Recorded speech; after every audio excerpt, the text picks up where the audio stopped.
Hello dear students, this is Vishal sir from Ikra High School. Today we'll be studying Chapter 7 Control and Coordination from Standard 10 NCERT syllabus. Let's continue reading the chapter. In the previous chapter, we looked at life process involved in maintenance function in living organism. There, we had started with a notion we all have, that is, we see something moving, it is alive. Some of these movements are in fact the result of growth, as in plants. A seed germinates and grows. We can see that the seedling moves over course of few days. It pushes soil aside and comes out. But if its growth were to be stopped, these movements would not happen. Some movements, as in many animals and some plants, are not connected with growth. A cat running, children playing on swings, buffaloes chewing cud, these are not movement caused by growth. Why do we associate such visible movements with life?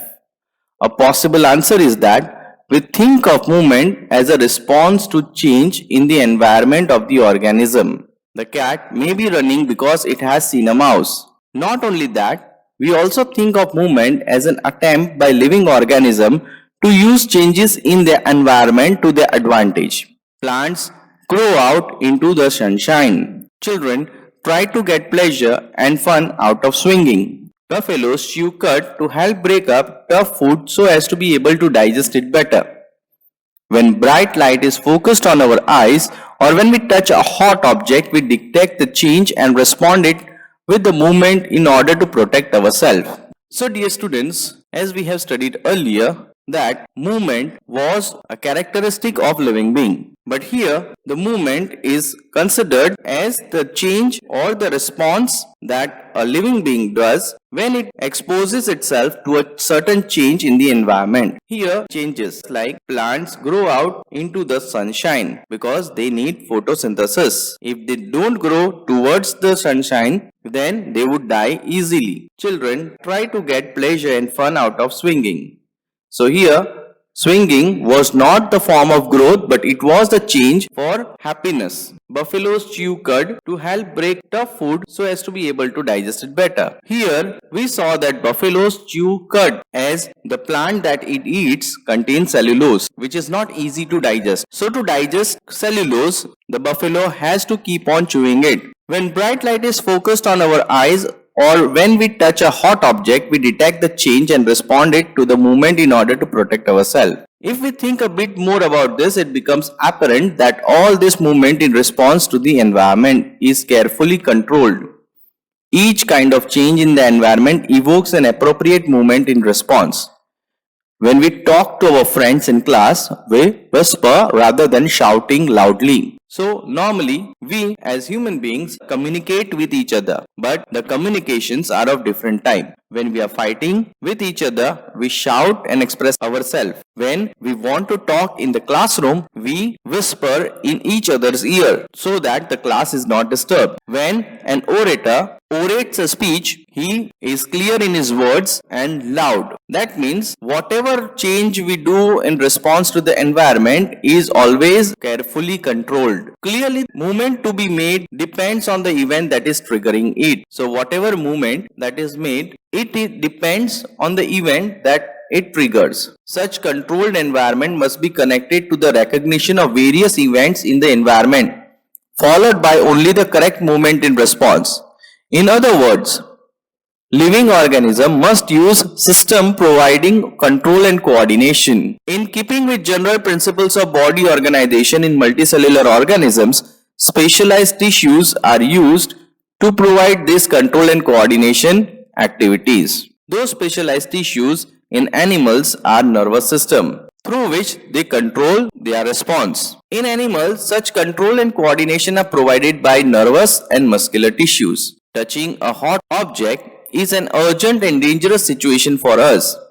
We need to detect it and respond to it. How do we detect that we are touching an hot object? All information from our environment is detected by specialized tip of some nerve cells. These receptors are usually located in our sense organs. So children, we usually have 5 sense organs that keep us aware of our environment. Nose, eyes, ears, tongue and skin. Gustatory receptor will detect taste. So whatever taste that your tongue makes is due to the gustatory receptor. Those are neurons or nerve cells present in our tongue, while olfactory receptor detect smell. This information acquired at the end of the dendritic tip of the nerve cells sets off a chemical reaction that creates an electrical impulse.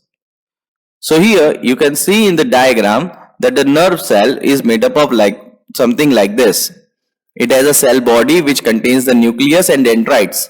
The dendrites are the receptors. They receive all the signals from the environment and they send the signals passing through axon to the nerve ending, where they are connected with another neurons that take the signals till the brain. These impulses travel from the dendrite to the cell body and then along the axon to its end.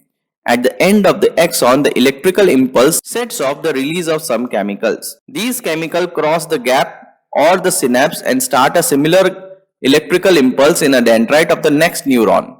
So two neurons are connected with each other, but the nerve endings are not connected with the dendrite of another neuron. Actually, they are separated. The signal that passes from one neuron to another is through electrical impulse. This is the general scheme of how nervous impulse travels in the body. A similar synapse finally allows delivery of such impulse from neurons to other cells such as muscle cell or gland. It is thus no surprise that nervous system is made up of an organized network of nerve cells or neurons and is specialized for conducting information via electrical impulse from one part of the body to another. Now let's read activity 7.1. Put some sugar in your mouth. How does it taste? Block your nose by pressing it between your thumb and the index finger. Now eat sugar again.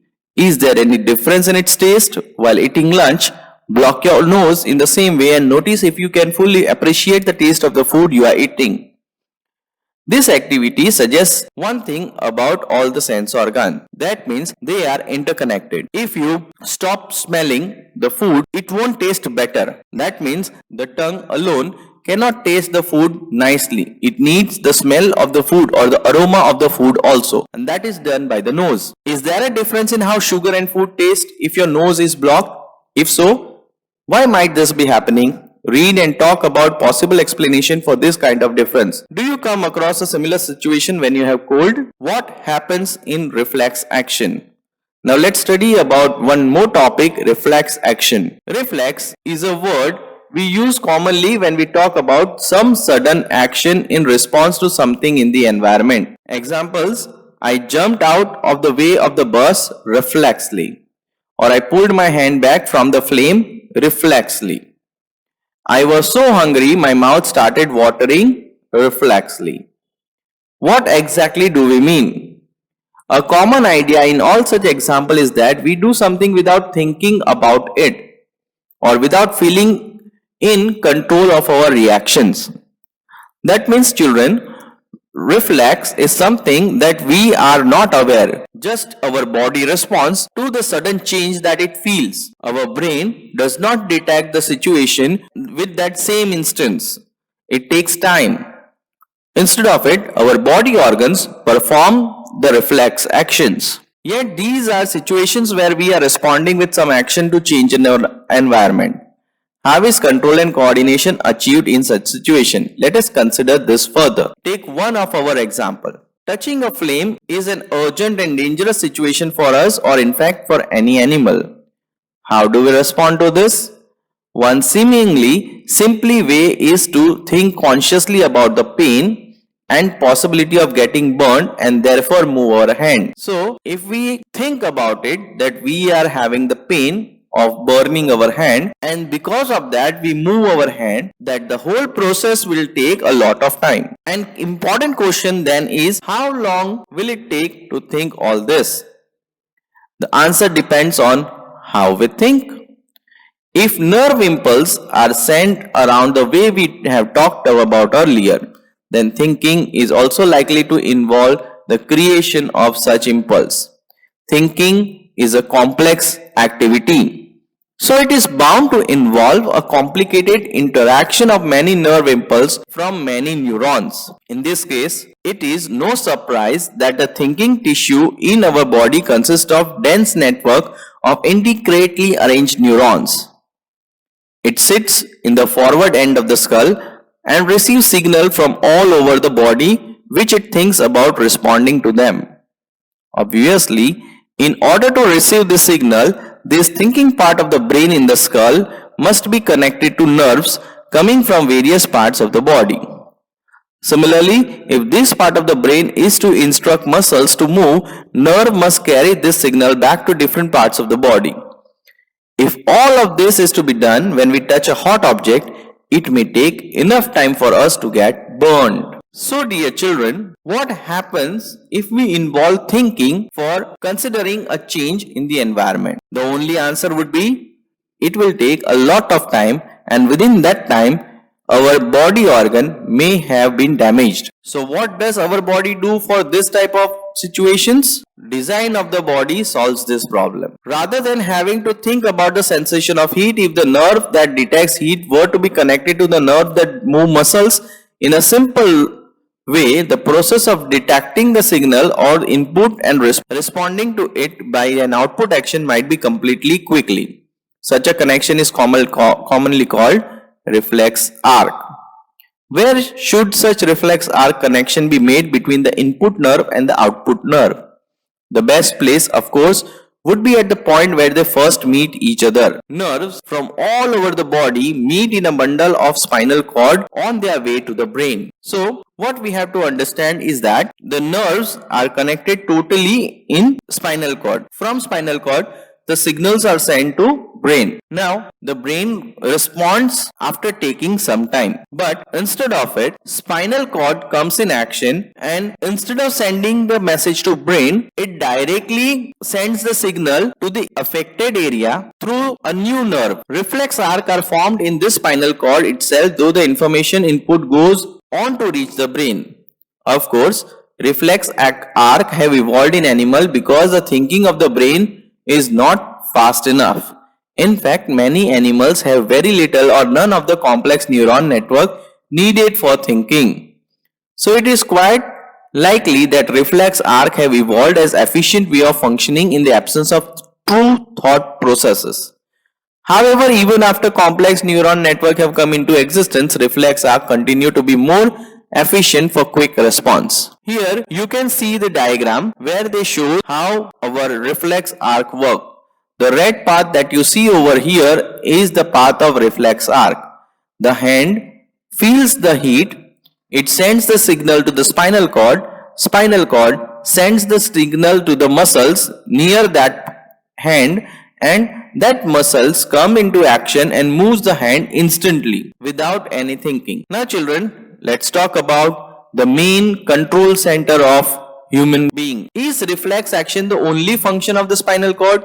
Obviously not, since we know that we are thinking beings. Spinal cord is made up of nerves which supply information about thinking, involves more complex mechanism and neural connections.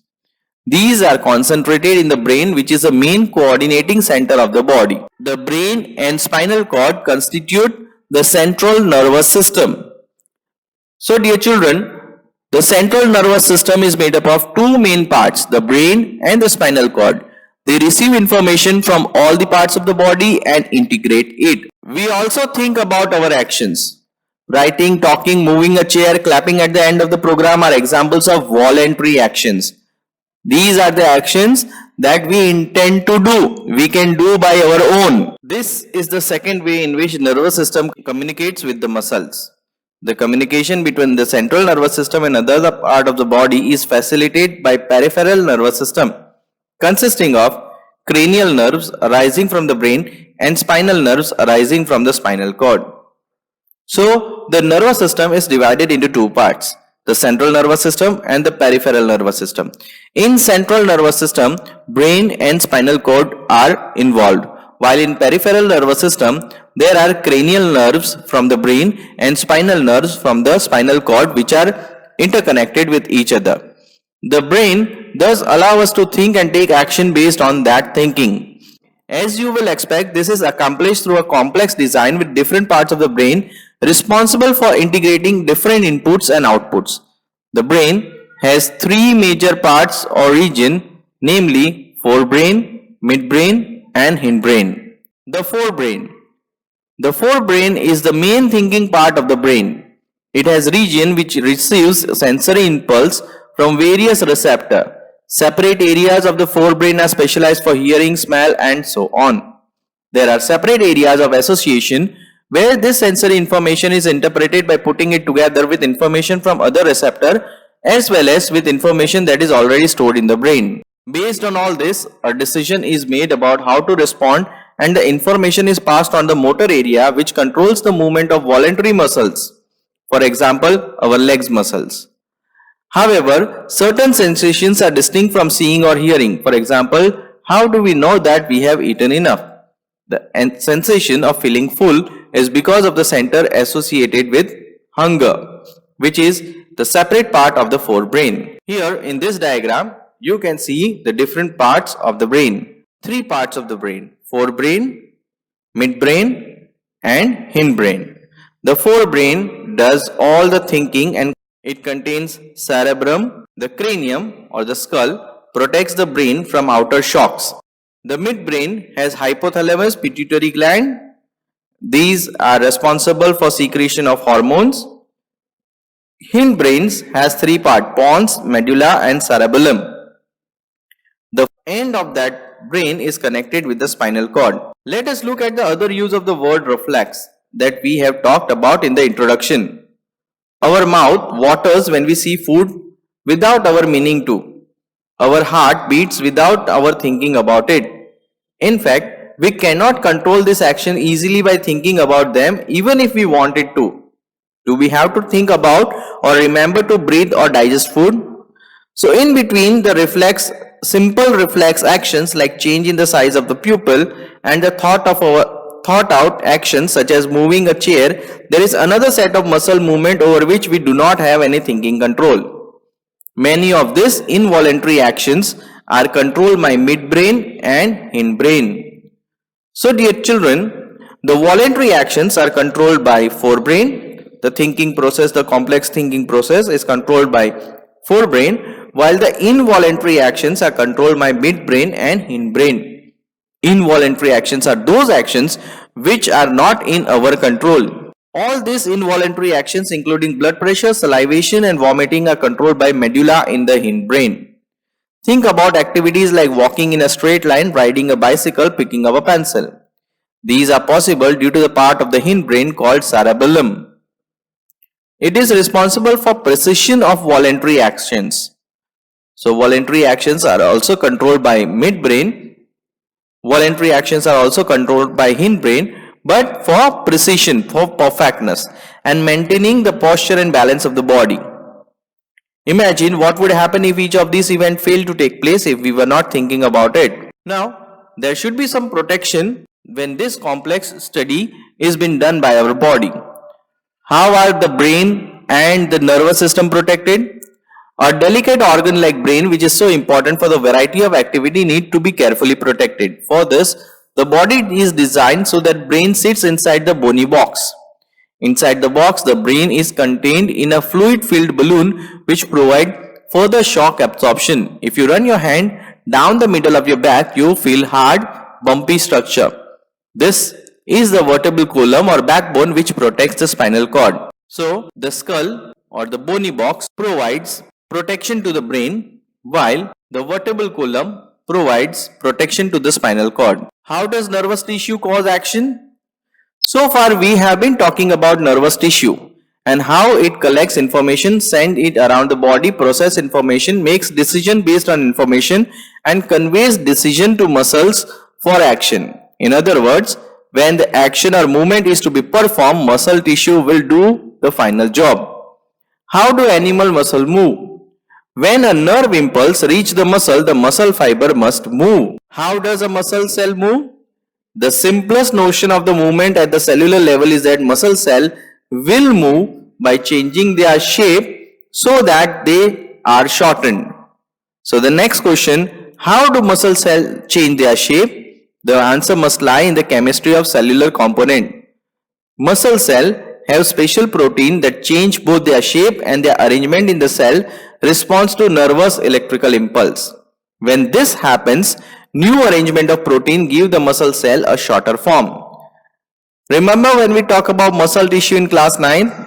There were different kinds of muscles such as voluntary muscles and involuntary muscles. The nervous tissue works in two methods. The first thing is at the first cellular level, the muscle cell will move by changing their shape. Second thing, how does it change the shape? It changes the shape by the response to nervous electrical impulse that it receives.